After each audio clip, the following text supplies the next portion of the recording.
భోగి పండగ వచ్చేటటువంటి సమయానికి వ్యవసాయదారులు పంటలు కోతలు కోస్తారు. ఆ పంట అంతా ఇంటికి వస్తుంది. ఆ ఇంటికి వచ్చినటువంటి పంట జాగ్రత్తగా ధాన్యాగారంలో నిల్వ చేసి మళ్లీ పంట వచ్చే పర్యంతము కూడా వాళ్ళ కుటుంబ సభ్యులందరూ సంతోషంగా ఆ ఆహారాన్ని తింటూ జీవితాన్ని గడుపుతారు. అలాగే కొంత పంటని విక్రయించినటువంటి కారణం చేత లభించినటువంటి ధనంతో సుఖాల్ని అనుభవిస్తారు.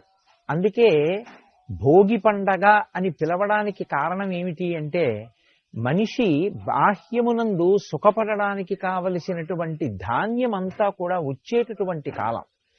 రెండు, దక్షిణాయనంలో ఒక ఇబ్బంది ఉంటుంది. శరదృతువు తర్వాత వచ్చేటటువంటి హేమంత ఋతువు అనారోగ్యకారకమైనటువంటి ఋతువులు. అసలు శరదృతువునైతే యముని యొక్క దంస్ట్ర బయటికి వచ్చినటువంటి